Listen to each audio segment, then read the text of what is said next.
Hello everybody, Backyard Bullion here. Welcome one and all to my silver pouring bench this fine Sunday afternoon. Now if you watched my video yesterday where I gave a grand tour of my graphite mould collection, I mentioned that I'd be attempting a record-breaking pour today.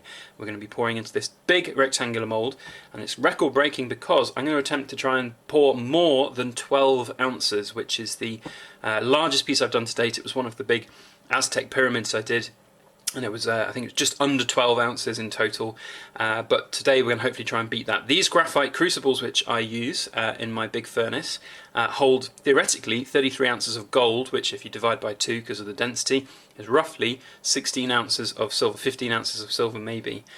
So we're going to put as much silver as we can into these, get a really nice full crucible, and then we're going to pour a big fat bar.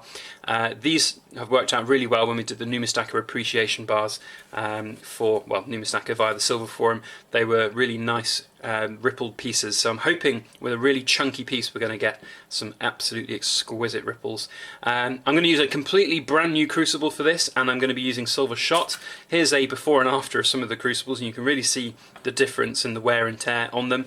They do have a shelf life, and they degrade over time the more you heat them. I'm going to give this one a good old clean, because if you put your finger in there you can see that there's a whole bunch of graphite, and that graphite is really important to get rid of as best you can before you put your silver in and pour, because otherwise you'll get all that graphite pollution on the top of the bar, the schmutz as I call it. We're going to be using silver shot today. Now you can see here I've got a giant box of scrap, and this is a little treat for you guys. This is just the stuff which didn't work out very well, or the scrap that comes out at the end of a pouring cycle, like this, which is just left over in the crucible. This all does fit. We've hammered it down. If it wasn't quite the right shape and size, we've hammered it down so it can fit back in these crucibles. But I found, and this is a really interesting thing, I've talked about it a few times before, that if you pour with big lumps of old silver like this, first of all they've all got little bits of pollution on them, so you get quite a dirty pour, but also the silver doesn't seem to pour as well as shot, and I don't know what the physics of that is. My working theory is that with silver, because it's all in very small tiny pieces, when it's melted and it's sitting molten in this crucible, it's kind of all mixed up already because it's melted from lots of tiny pieces, whereas if you've got the big chunk pieces like these, they kind of just sit within the molten metal as different kind of constituent chunks, and then when you pour it out they haven't mixed quite so well. Theoretically you can get a graphite stirrer and stir it around, but who's got time to do that? So anyway, I like pouring with shot, so today we're going to be using shot. I've modified a bottle wine pourer as my silver shot delivery system, so you can see here, I mean it's easy to do it when the graphite's cold, but you won't fit all of the shot that I want to put in this in one go. So you can use this bottle wine pourer when things are red hot, and then you don't have to get your fingers too close to the hot graphite. So in there's probably, from memory, usually fit around about 250 grams. So we're probably aiming for, I think we're going to be aiming for about 380, 400 grams today.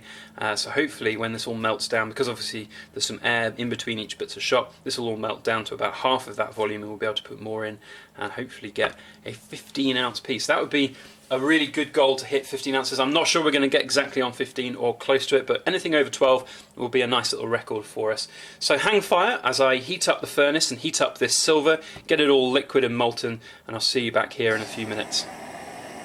Okie dokie, we are back, and the silver is up to temperature. That crucible is very full. The mould is pretty hot now. I think it's nearly there.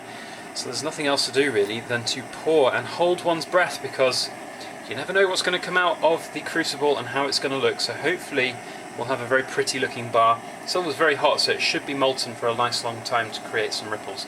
So wish me luck, here I go.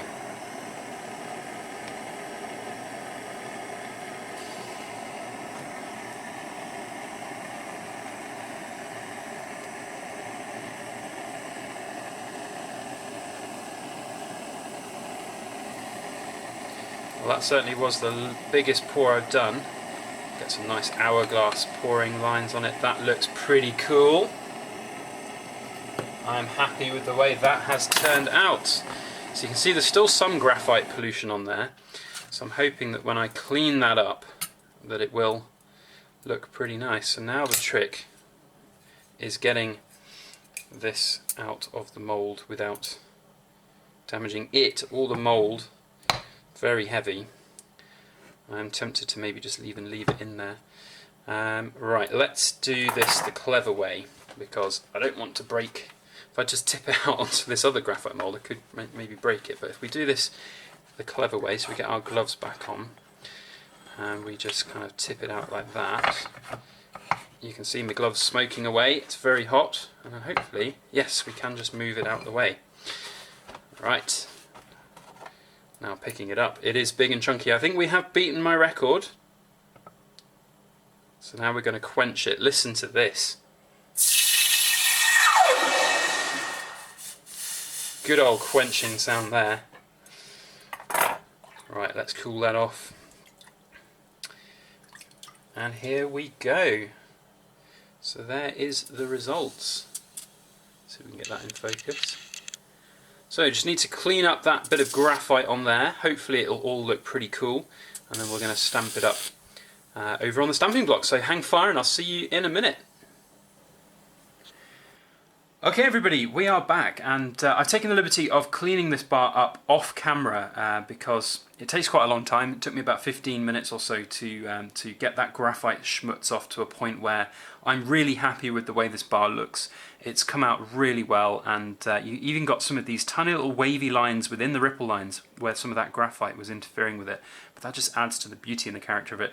And that's what my brand is all about. It's all about that extra mile, all about that quality, and you know, to take 15-20 minutes of me sitting here cleaning this bar and making sure it looks really good. And if it didn't come out right, I was quite prepared not to have this bar completed. I would put it in the scrap box and one day it would get melted down. But as it happened, it's turned out to be absolutely amazing. And the good news is that I have broken my record. And we have here, so we've got scales, see if they're on camera. We have here, if it gets to 0, 463 grams, which is about 14.8 ounces. From memory, I did it on the calculator a second ago. Let's do it again. So 463 divided by 31.1, 14.88 ounces. So that is a new record, just shy of that 15 ounces. It would have been lovely if it was bang on 15, but you know what, beggars can't be choosers. I'm dead chuffed with the way that that's come out. So now all that's left to do with this bar is to stamp it and make it my own. Now because we have filmed this bar, it's going to form part of my Leaf Ripple series, and that's kind of you know, the basic criteria for it being within the Leaf Ripple series. We stamp it up with a serial number and we stamp it up with a leaf, and obviously my Backyard Bullion logo and everything.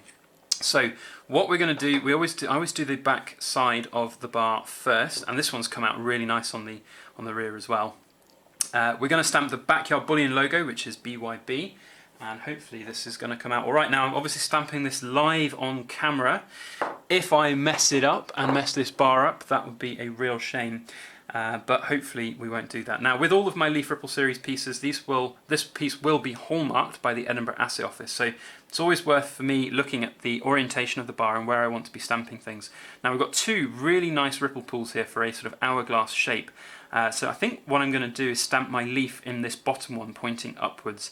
So as I sit looking at the bar this way, I would want to turn it around that way to have my logo facing up. And I think there's no better place than putting it sort of bam smack in the middle of this big bar. So let's just go ahead and put it there. And we're going to do, basically I found with this stamp, if I do like 5 or 6 heavy strikes all in a row, there's a good chance that the stamp will jump and it will miss stamp. So what I do is I just give it one good whack, and hopefully that's left a good enough impression. I can have a peek without taking it up, and it has. And then I just gently tap each side of the stamp to get the border. One last stamp, and there we have the BYB. So that's come out nicely, hasn't jumped, which is really, really good, because if it had, that would have been a horrible thing to ruin such a nice looking bar. Next we are going to do the weight, so we're going to be doing 14.88 ounces here. Let's use, I've picked out the big letters, but I always do like numbers. I always like the smaller ones. I think they look actually a lot more professional and neater. So we're going to do 14.8. So always double check you've got the number the right way up. So there's the 1. So 14.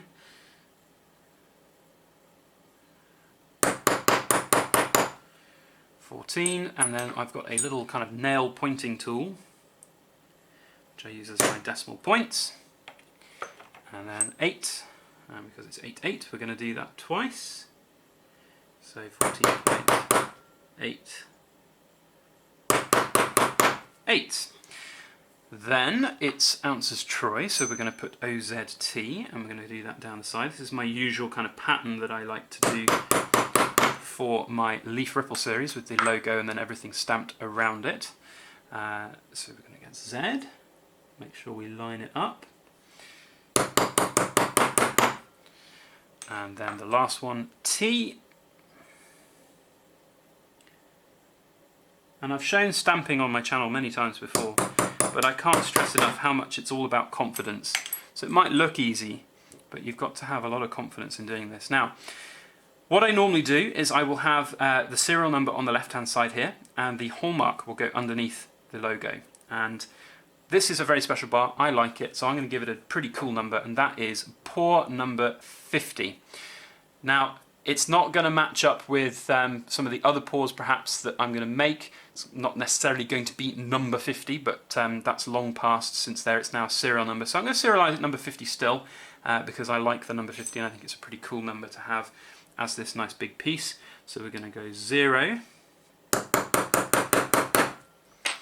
and 5. Get it all lined up. And then back to 0. So this is bar number 50. Now this is going to be available, so I'm making this to put up on my website. Now I'm going to have it hallmarked, as I said, and the plan is to have a big batch of pieces ready to go up for the hallmarking submission at the end of May. So really the earliest that this bar will be back and ready is going to be probably early June, I would say, back to me, maybe the second week of June, and then it obviously can be shipped out. But I will put it up on my website if you are interested in it. If you've, if this has spoken to you, and that's what hand poured silver should do to you. It should speak to you. And if this particular bar has spoken to you, there we go, nice leaf right in the middle of the ripple there to create that ripple pool. If this has spoken to you and you'd like to purchase it and support my channel and support everything that I do here on YouTube as well as my hand poured silver, then please do go to my website and check it out, or you can drop me an email directly. If you buy through the website, it will be a slightly more expensive price because I have to pay PayPal fees. So the best and cheapest option for you is to get in touch. Drop me an email to byb@backyardbullion.com and we can sort out a price for this. I do ship internationally. The price that I'll put up on my website, because this is a very large piece, will include shipping. So even if you're in the USA, it will be an all-in price for you. So do get in touch, do support if you so wish. And what I've got left to do now is I've just got to do one last quick clean with the duster and the polish, and then I will share with you some nice finished photos of the piece right now.